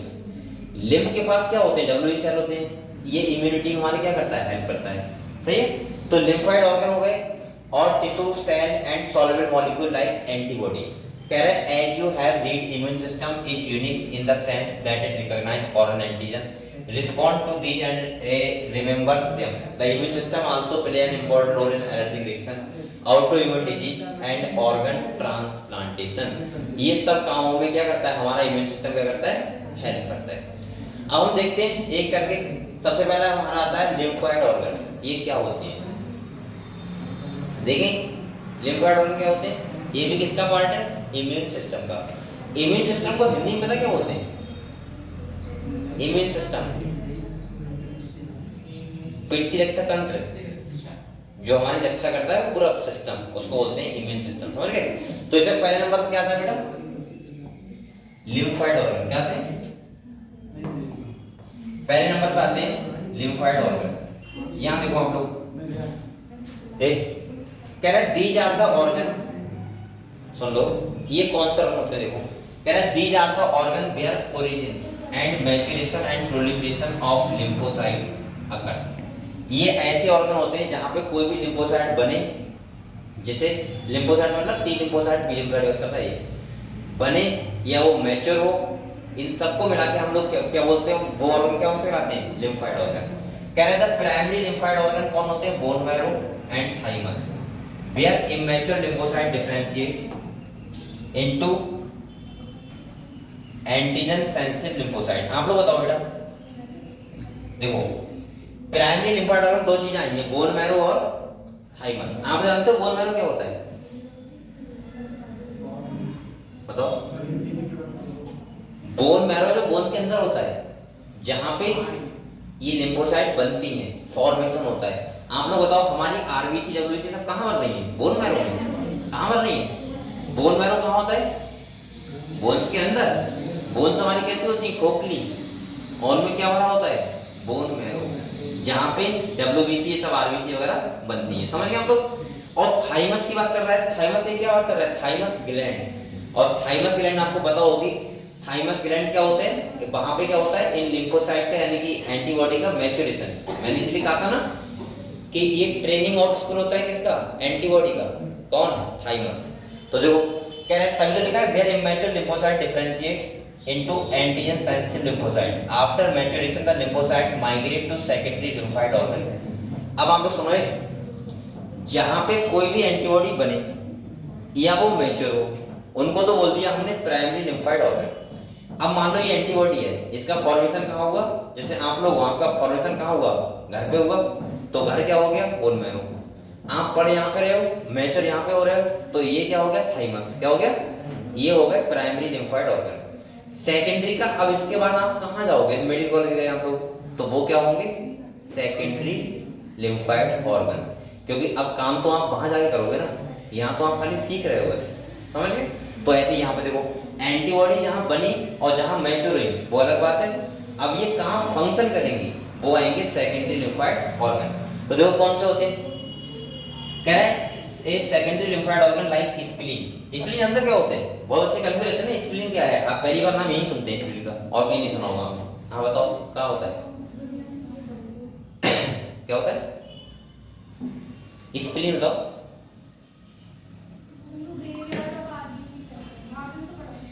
हाँ वहाँ तो पढ़ा था, ग्रेवियार्ड ऑफ आर्ची कहते हैं। हाँ लेकिन स्प्लीन के बारे में हमने डिटेल में नहीं पढ़ा है अभी तक। ये तो पढ़ा है ग्रेवियार्ड ऑफ आर्ची बोलते हैं हम। जैसे हमने हार्ट के बारे में पढ़ा है, हमने लंग्स के बारे में पढ़ा है, किडनी के बारे में पढ़ा है, स्टमक के बारे में पढ़ा है, हमने मसल्स के बारे में पढ़ा है। ऐसे हमने क्या स्प्लीन के बारे में पढ़ा है? नहीं। तो तभी तो मैं कह रहा हूँ स्प्लीन कहाँ होता है हमारी बॉडी में, बता दो भाई। होता कहाँ है बस इतना बता दो। स्प्लीन ये ऑर्गन होता है छोटा सा, इसे हिंदी में पता है क्या बोलते हैं? पिलिया। पिलिया। इसके बहुत सारे काम होते हैं, ये आप चट्टान पड़ जाओगे सुन के नाम। स्प्लीन हमारे स्टमक होता है, स्टमक के बराबर होता है, पहली बात। एक सुनो सुनो, दूसरा स्प्लीन का काम देखो कितने होते हैं। एक पहला काम जो मेन होता है वो होता है हमारे ब्लड को फिल्टर करना, यानी कि एंटीजन को, जो डिजीज कॉजिंग माइक्रोब को छानना, पहला काम। दूसरा होता है ग्रेवियार्ड ऑफ आरबीसी। आरबीसी जब खत्म होती हैं तो कहाँ जाती हैं? स्प्लीन के पास। तीसरा छोटे बच्चे होते हैं, उनमें आरबीसी का फॉर्मेशन भी कहाँ होता है? स्प्लीन में। स्प्लीन का काम होता है ट्रैपिंग ऑफ माइक्रोब्स, जो भी डिजीज कर रहा है उनको पकड़ना, यानी कि ब्लड का फिल्टर करना। समझ गए? छोटा सा ऑर्गन होता है स्प्लीन। क्लियर हुआ? ठीक। तो देखो क्या करें, spleen, lymph node. Lymph node क्या होती है? जहां पे लिम्फ वेसल्स होती है तो उनके चौड़ाई को मान लो क्या होता है? Lymph node. और बेटा कह रहा है tonsils, pair patches of small intestine and appendix, ये सब होते हैं सेकेंडरी लिम्फोसाइट ऑर्गन। आप लोग एक भाषा में समझो, सेकेंडरी लिम्फोसाइट ऑर्गन क्या होते हैं? देखो, प्राइमरी लिम्फोसाइट ऑर्गन कौन से होते हैं? जहां पे एंटीबॉडी या टीबी लिम्फोसाइट बनती हैं, और जहां पे मैच्योरेशन होता है वो कौन से होते हैं? प्राइमरी। सेकेंडरी का मतलब होता है जहां पे ये एक्शन करते हैं। मतलब मैं ऐसे बोल सकता हूं कि जहां पे एंटीबॉडी एंटीजन इंटरेक्शन होता है, मतलब आपस में फाइट होता है, उसको हम लोग बोल सकते हैं क्या? Secondary lymphocyte organ. जिसमें इन स्प्लीन हो गया, pair patches of small intestine हो गया, टॉन्सिल्स हो गए, सब लिम्फ नोड हो गई। ठीक है। ये अगले क्या है बेटे? देखो लिखा भी है, the secondary lymphocyte organ which provide the site for interaction of lymphocyte within the antigen which then proliferate to become effector cell. The location of various lymphoid organs in the human body is shown in figure 7.5. तो यहाँ पे इन्होंने दिखाया thymus gland बताओ कहाँ होती है? Heart के पास होती है थाइमस ग्लैंड, बता चुका हूँ मैं।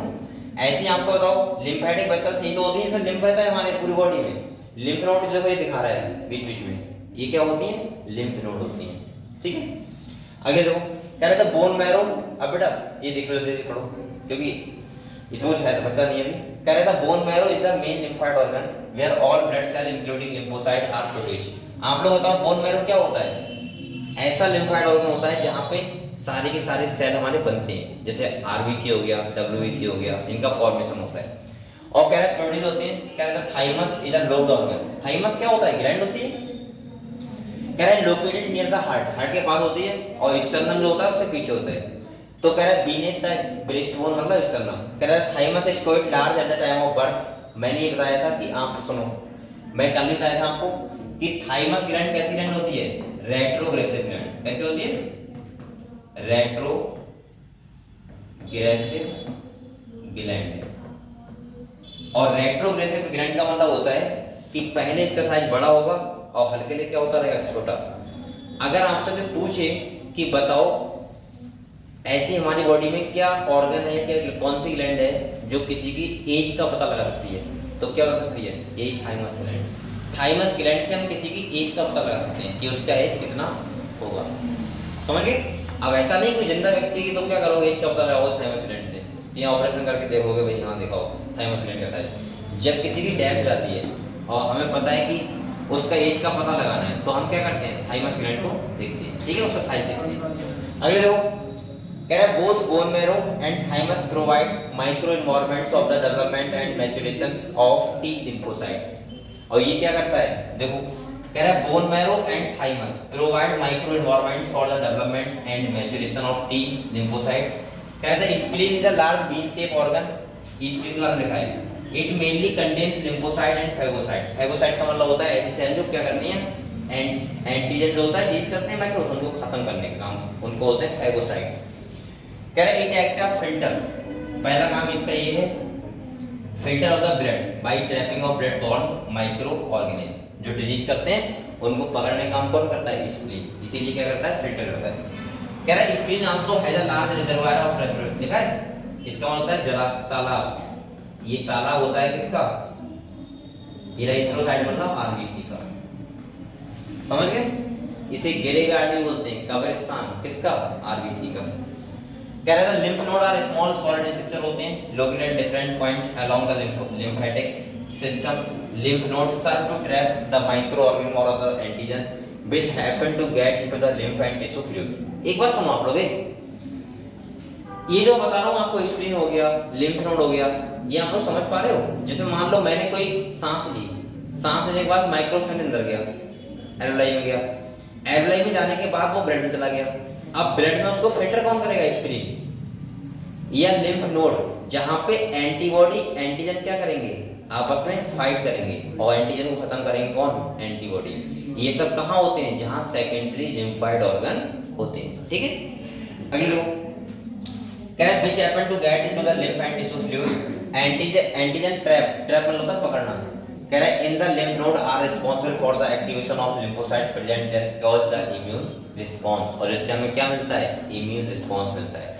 कह रहा है there is lymphoid tissue also located within the lining of major tract, जैसे रेस्पिरेटरी, डाइजेस्टिव और यूरिनरी ट्रैक्ट हो गए, इनकी लाइनिंग में होते हैं। और कह रहा है mucosa asteroid lymph tissue MALT it constitute about 50% of the lymphoid tissue in the human body. और ये कितना टिश्यू होता है? 50%।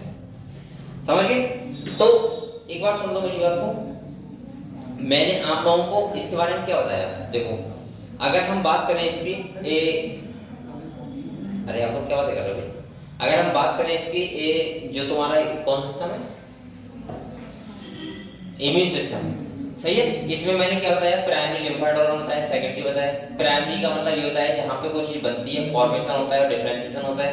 दूसरा सेकेंडरी का मतलब है जहां पे एंटीजन एंटीबॉडी क्या होता है? इंटरेक्शन होता है, ठीक है, फाइट होता है, उसको बोलते हैं सेकेंडरी लिम्फोइड ऑर्गन, ठीक है। अब हमारा नेक्स्ट टॉपिक आता है क्या? एड्स, ठीक है। तो आप लोग एक बार रिवाइज कर लो, चलिए।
और आप लोग पढ़ने स्टार्ट कर दो बेटा, किताब तो लेके आ रहे सब बच्चे।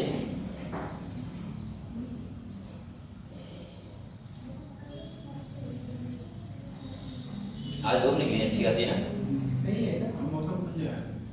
खुल जाएगा। अभी तक क्या था मतलब क्या? अरे सर वैसे मतलब पूरा हो गया। मतलब गर्मी लगने लगी ऐसे, बोलो गर्मी बढ़ जाएगी है ना। आप भी आए सर।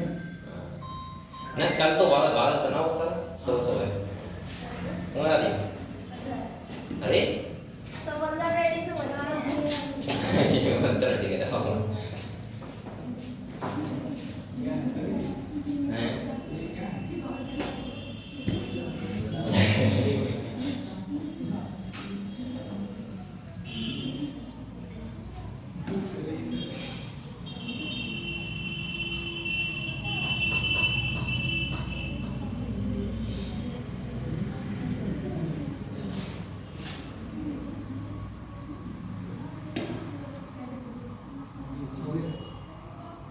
क्या कर लिया?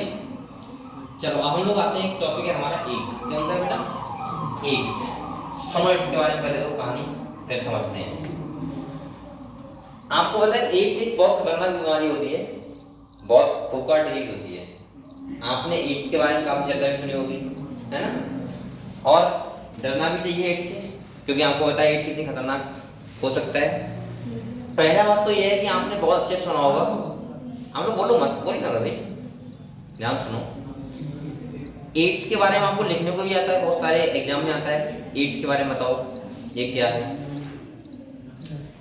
एड्स एक डिजीज होती है जो किससे होती है? वायरस से। किससे होती है? वायरस से। और इस वायरस का नाम है HIV। क्या बोलते हैं? HIV। और एड्स का आपको फुल फॉर्म पता है? इसका मतलब होता है एक्वायर्ड इम्यूनो डेफिशिएंसी सिंड्रोम। ये एक टाइप का ऐसा डिजीज होता है कि अगर जिसको हो जाए एड्स तो उसको ठीक नहीं होता। पहली बात तो यह है कि ये ठीक क्यों नहीं होता? इसके कई सारे कारण हैं ठीक ना होने के। देखो पहले बात तो ये सुनो कि आप लोग ये हमारी बॉडी पे अटैक कैसे करता है HIV वायरस, और सही क्यों नहीं हो पाता है बेटा? इसका नाम ही देखो क्या है? Acquired immuno deficiency syndrome. इसका मतलब पता है क्या होगा? सिंपल भाषा में पता लग रहा है कि कहीं ना कहीं जो हमारी इम्यूनिटी है उसकी क्या हो जाएगी? डेफिशिएंसी। मतलब ये हमारी इम्यूनिटी खत्म करता है। कैसे खत्म करता है? इम्यूनिटी को। कैसे करता है समझते हैं थोड़ा सा? देखो ये हमारी पहली बात तो अटैक कौन सेल पे करता है, तो आप ध्यान रखना मैक्रोफेज सेल पे। मैक्रोफेज सेल होती हैं जो हमारी बॉडी में इम्यूनिटी में काम आती हैं, हेल्प करती हैं, ठीक है। दूसरा बेटा ये HIV वायरस ऐसा होता है कि अगर हमारी बॉडी को अटैक करेगा और जब हम इसके प्रति एंटीबॉडी क्यों नहीं बना पाते? क्योंकि ये क्या करता है, इसका जो वायरस होता है वो रेट्रो फैमिली से बिलोंग करता है। और रेट्रो फैमिली में उसके वायरस कैसे होते हैं, उसका जो कोड होता है प्रोटीन कोड वो चेंज होता रहता है और हमारी एंटीबॉडी उसको समझ नहीं पाती है वही वायरस है या दूसरा है। इसीलिए हम इसकी एंटीबॉडी को नहीं करवा सकते अपनी बॉडी में प्रोड्यूस, पहली बात। दूसरा एड्स का जो पता लग पाता है वही लग पाता है 5-6 सालों में। जैसे अगर किसी को आज एड्स हुआ है तो 4-5 साल बाद जाके उसको इन्फेक्ट वो दिखेंगे, कैरेक्टर दिखेंगे, यानी कि सिम्टम दिखेंगे। कितने सालों में? 4 से 5 सालों के बाद। जब ये हल्के हल्के अटैक करता रहेगा, हल्के हल्के इम्यूनिटी वीक हो जाएगी, बहुत वीक हो जाएगी, और वीक हो जाएगी, और वीक हो जाएगी, और जब फाइनली कतई वीक हो जाएगी तो आपको पता लगेगा कि किसी को एड्स है। दूसरा क्या होता है, हालांकि एड्स का इतना ऐसा नहीं हो सकता कि जैसे बहुत लोग समझते हैं कि भाई सेक्सुअल कॉन्टैक्ट होने से एड्स होता है, ऐसा कुछ नहीं है। एड्स तब होता है जब किसी पर्सन को एड्स हो, सही है। अब दूसरा बात यह है कि तुम कैसे पहचान कर पाओ किसको एड्स है किसको नहीं है ना? ये भी समस्या है टाइप की। दूसरा क्योंकि ये समस्या, एक सबसे बड़ी समस्या क्या लगती है यहाँ पे कि ये जो ट्रांसफर होता है वो लिक्विड से होता है। किससे होता है? लिक्विड से। ऐसे नहीं होगा कि जैसे एयर के द्वारा नहीं जाएगा, ट्रांसफर नहीं होगा। जैसे अगर आपको पता लगे किसी को एड्स है, ऐसा नहीं कि उससे दूर रहना है बिल्कुल, हाँ वैसे दूर रहो, वैसे दूर मत रहो, ठीक है, कोई दिक्कत नहीं है। अगर किसी को एड्स है तो उसके पास बैठ के बातें कर सकते हो, सही है। लेकिन प्रॉब्लम कब है? अगर किसी भी अब देखो उसको एक्शन कर रही, किसी को दूसरी टाइप से मतलब होता है कि जैसे आपने, जैसे सपोज मानो किसी भी टाइप से ब्लड चेंज ना हो। एड्स खाली सेक्सुअल कॉन्टैक्ट से नहीं होता है। अगर जो लोग ड्रग्स करते हैं, ड्रग्स इंजेक्शन वाले, आपको बताया वो लोग क्या करते हैं बताओ? एक ही इंजेक्शन लेके आते हैं और खुद के ब्लड में लगाया, दूसरे के ब्लड में लगाया, सबके ब्लड में लगाया तो इसका मतलब क्या हो जाता है उन्हें? उसको हो सकता है एड्स। ऐसे ही आपने देखा होगा कि बहुत सारे लोग सीरीज वगैरह होती है जिसे वो होता नहीं, डॉक्टर यूज करते हैं, क्या बोलते हैं? सीरीज बोलते नहीं, इंजेक्शन लगता है सीरीज। हाँ, वो पहले क्या करते थे डॉक्टर? एक ही सीरीज से काम करते थे। एक को लिया, गर्म पानी डुबा दिया, दूसरा को उसको निकाला, चुप चुप किया 2 बार, दूसरे लगा दिया, ठीक है? फिर तीसरा आया, चुप चुप किया 2 बार, फिर लगा दिया। अब उन्हें ये नहीं पता कि इससे एड्स फैल सकता, मतलब जितने भी ऐसे डिसऑर्डर हैं वो फैल सकते हैं पेट वाले। उसे पता होता तो नहीं, अब तो कोई नहीं करता, अब कोई नहीं करता है, अब कोई करता भी नहीं है ऐसा। तुम करते हो क्या ऐसा? नहीं करता है। हाँ, पहले के लोग करते थे ऐसा। पहले करते थे। हाँ, जो पुराने डॉक्टर थे तो वो करते थे, तो उससे भी फैल सकता है। तीसरा, अब एक बार बताओ आप लोग, एक बात सोचो, अब इसे सेक्सुअल कॉन्टैक्ट से हम लोग क्यों कंपेयर करते हैं कि सेक्सुअल कॉन्टैक्ट से फैलता है? इसका रीजन क्या है? इसका एक रीजन पता है क्या है?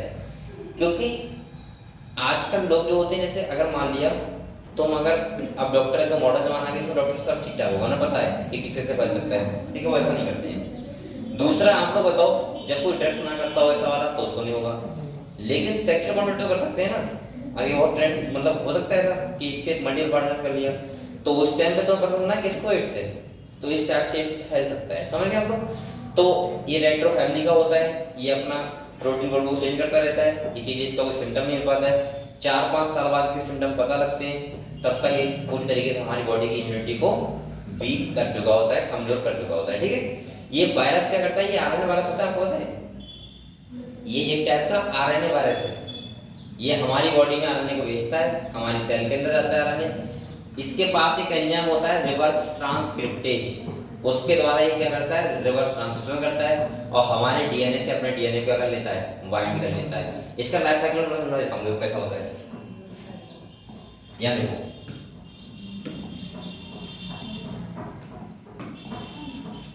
अगर हम इसका लाइफ साइकिल देखें,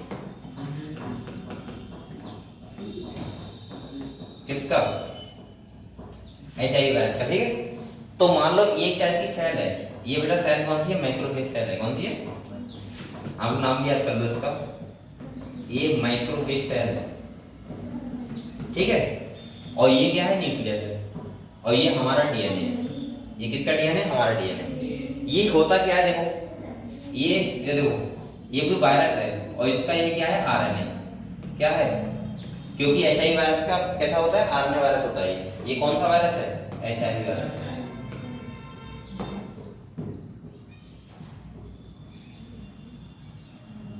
ये वायरस है HIV वायरस, ठीक है? ये क्या करेगा? हमारी सेल को इन्फेक्ट करेगा, क्या करेगा? और अपना क्या छोड़ देगा? आरएनए। ये क्या है? आरएनए। समझ गए? इसके पास क्या होता है? आरएनए के पास एक एंजाइम होता है जिसका नाम होता है रिवर्स ट्रांसक्रिप्टेज।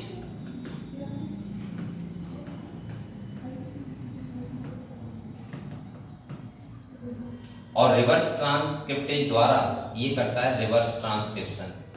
आप लोग जानते हो ट्रांसक्रिप्शन क्या होता है? बताओ क्या? डीएनए से दो एमआरएनए का बनना क्या कहलाता है? और जब आरएनए से डीएनए बनता है तो रिवर्स ट्रांसक्रिप्शन उल्टा हो जाता है। तो यहाँ पे आरएनए से क्या बनेगा? डीएनए। तो ये क्या हो रहा है? Reverse transcription. क्या हो रहा है? ये हो रहा है रिवर्स ट्रांसक्रिप्शन। और आपको क्या बताओ, अब ये क्या बन गया? डीएनए। क्या बन गया? और ये डीएनए क्या हो जाएगा? इससे बाइंड हो जाएगा।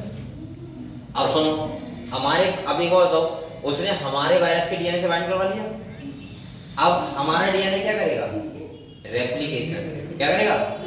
हमारा डीएनए अपनी कॉपी बनाएगा, और जब हमारा डीएनए रेप्लिकेशन करेगा तो आप लोग बताओ कि इसका डीएनए रेप्लिकेशन नहीं करेगा? और जब इसका करेगा तो बहुत सारे नए नए वायरस प्रोड्यूस होंगे, और इसी को बोलते हैं हम लोग आरएनए फैक्ट्री। क्या बोलते हैं? या HIV फैक्ट्री। क्या बोलते हैं? HIV factory.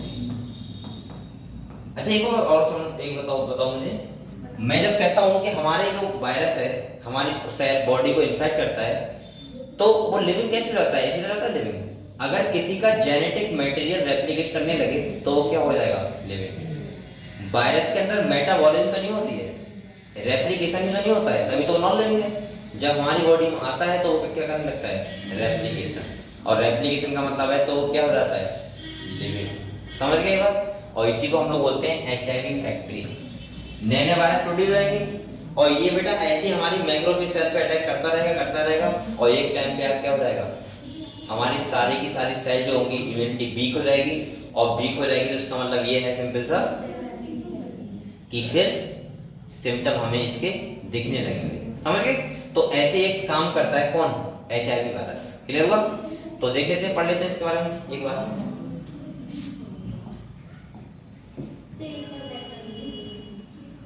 फोटो खींचोगे, खींच लो और आप लोग बेटा पढ़ाई कर रहे हो इसकी खाली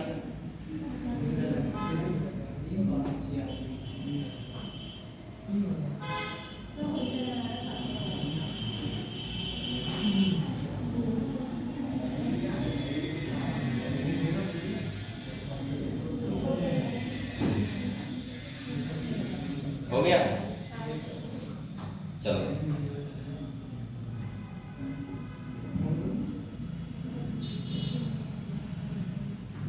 समझे इसे, तो पढ़ लेते हैं हम लोग।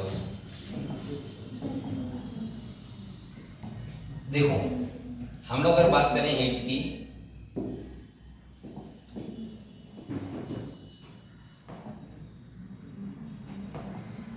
क्या होता है,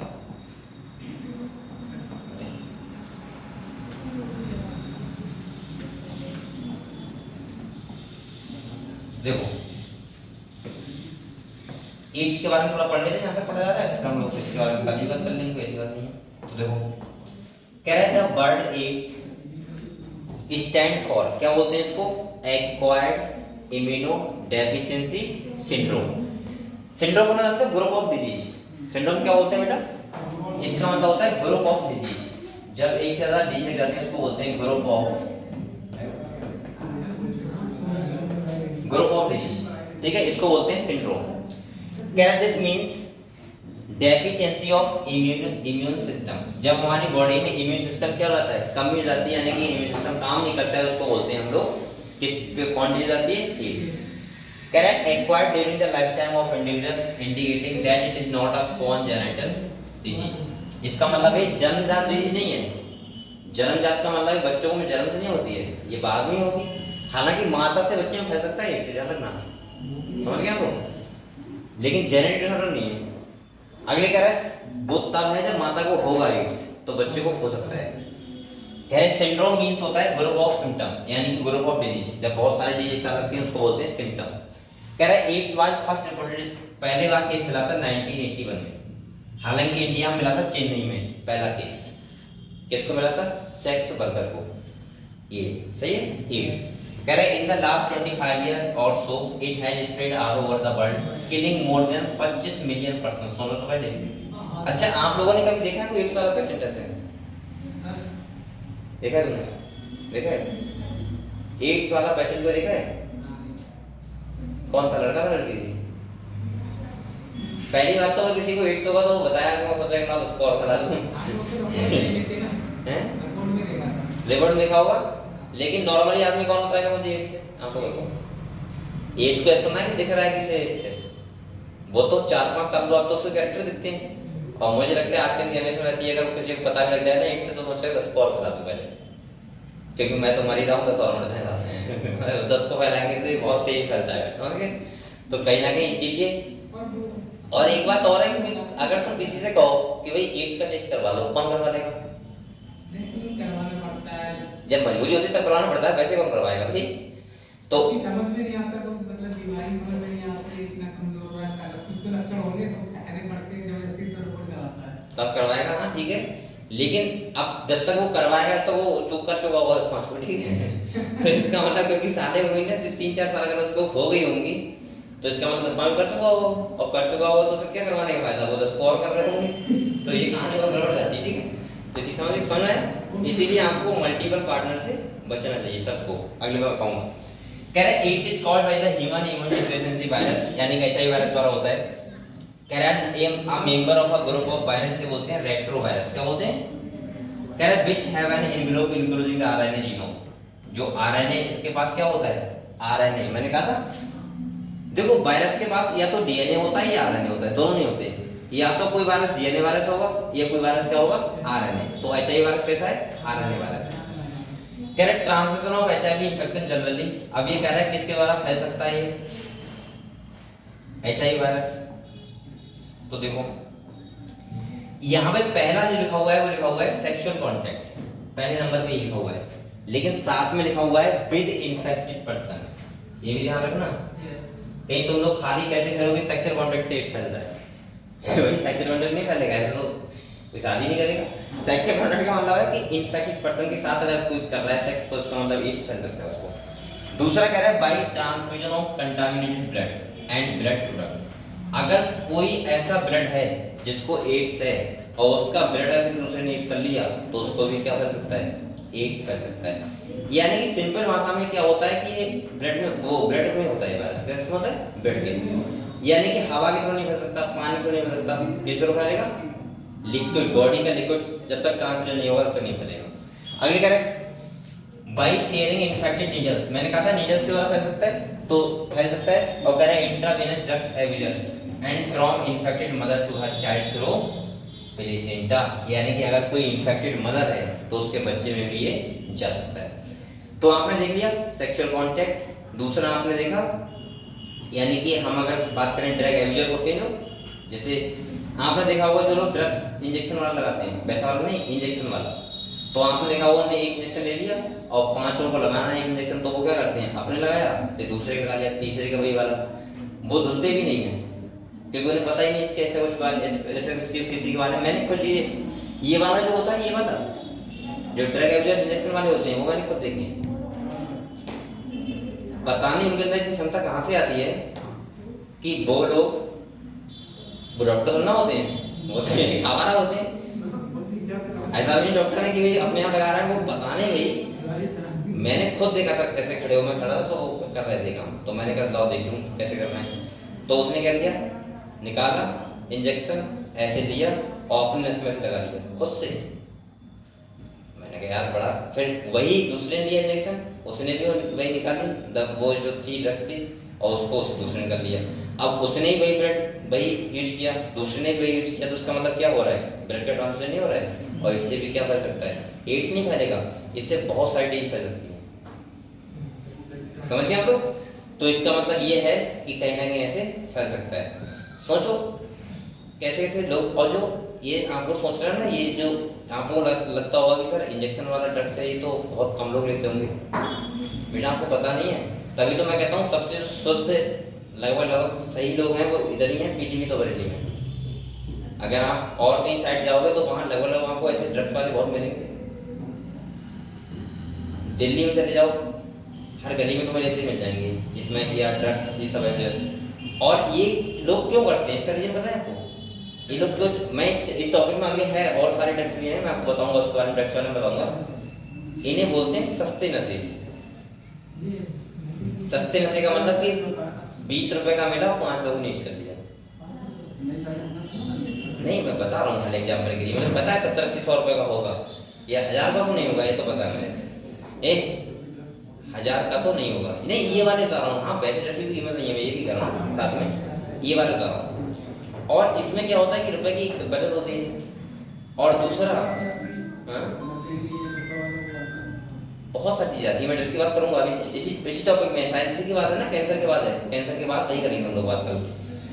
तो मैं आपको बताऊंगा कि ये लोग यूज क्यों करते हैं। इनका यूज करने का मतलब है कि ये पहली बात तो ये है कि सस्ता है, बहुत आसानी से मिल जाता है।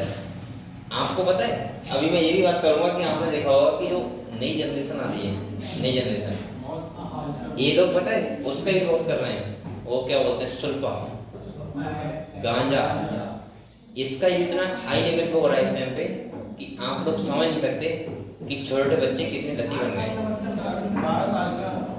और वो लती उसका रीजन पता है क्या है? पैसा, बहुत सस्ता मिल जाता है। 3-4 लोग हुए, 50 रुपए घंटे की, ये हो गया। मैं इसके बारे में पेट्रोल का हालांकि मैंने करते हुए क्यों नहीं देखा है, लेकिन मैंने सुना है कि लोग कुछ लोग उसे कुछ सूंघ के ऐसा कर लेते हाँ सर, हैं। अच्छा लगता है, राइटर आता है। ऐसे ही मैंने देखा सिलोचन उससे कर लेते हैं। भाई मेरे क्या बात है, सर आपको बड़ा नाम पता है? आपको बड़ा नाम पता है? मैं क्योंकि मैंने बायोलॉजी की स्टडी किया है ना, और बायोलॉजी की स्टडी किया है तो मैं हर चीज को अच्छे से देख लेता हूँ कि ये क्यों कर रहा है, क्योंकि ये टॉपिक हमको पता लग जाएगा। अभी हम टेस्ट पढ़ोगे सब लिखे हुए हैं। अरे कहाँ जा रहा है तो? मम्मी देखना है। अच्छा ठीक है, तो आप लोग पता है हल्के हल्के जब आप बड़े ज्यादा इसको जाओगे, बाहर निकलोगे तो आप ड्रग्स के बारे में पढ़े हुए होगे, तो आपका इंटरेस्ट आएगा जानने में कि लोग क्यों कर रहे हैं। ठीक है, ऐसे पता लग जाता है। और जो ये वाले गाना सुनने वाले हैं, ये तो एक आध मेरे दोस्त ही बहुत अच्छी हैं, मैं आपको बात करूंगा उसके बारे में बताऊंगा आपको। अगले दो कह रहे so people who are at high risk of getting this infection includes, एक ये पढ़ लो बोलो मत, कह रहे इंडिविजुअल्स हु हैव मल्टीपल। अब ये कह रहे देखो क्या लिखा है, individuals have who have multiple sexual partner.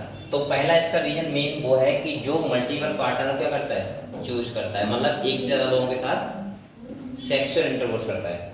कह रहा है ड्रग एडिक्ट हो गए who take drugs intravenously, individuals who require repeated blood transfusion and children born to an HIV infected mother. कह रहा है do you know when do people need repeated blood transfusion, find out and make a list of such condition। अब आपको पता है blood हमें कहाँ से लेना चाहिए, ब्लड बैंक से लेना चाहिए पहली बात तो। डॉक्टर को ये पता होना चाहिए कि अगर हम एक के कोई यूज कर रहे हैं तो उसको अच्छे से हम साफ करें पहले, तो ये सब चीजें होनी चाहिए। ठीक है, अगले कह रहा है spread only through body fluid, it is hence imperative for the physical and psychological wellbeing that the HIV AIDS infected person are not isolated from family and society. ये कहना चाह रहा है कि हमें कोई किसी को अगर एचआईवी है और पता भी लग जाए तो हमको उसको इग्नोर नहीं करना चाहिए, वरना वो बेचारा मर तो वैसे ही रहा और जल्दी मर जाएगा। उसको साफ करना चाहिए। साफ साफ कह रहा है कि ये फिजिकल कांटेक्ट से नहीं होता है। ऐसा नहीं कि आपने टच कर लिया ऐसे अरे मुझे हो गया, ये वो करंट नहीं मारेगा आपको ना, आपको ऐसा हो जाएगा, समझ रहे हो? तो इस फिजिकल टच वगैरह से ये नहीं होता है। ठीक है, अगले कह रहा है there is always a time lag between the infection and appearance of its symptom, this period में वेरी। अब देखो कुछ मंथ या कुछ साल यानी कि 5 से 10 साल तक हो सकता है, समझ गए बात? तो इसके अगले हम लोग इस टाइम और भी पढ़ेंगे कल को, और मैं इसकी लाइफ साइकिल समझाऊंगा दोबारा से। और कल हम लोग पढ़ेंगे कैंसर के बारे में, जो आप लोग कैंसर करते रहते हो उसके बारे में पढ़ेंगे, और फिर ड्रग्स के बारे में स्टार्ट कर देंगे। हाँ, ऐसे भी है, दवाई बनी नहीं, वैक्सीन बनती है, मैंने देखा कैंसर ठीक हो जाता है। नहीं हो रही है। चलो इस बात का हम लोग बात करते हैं। और बेटा सभी लोग प्रेजेंट रहो, अगर आप लोग ऐसे एब्सेंट रहोगे तो काम नहीं चलेगा।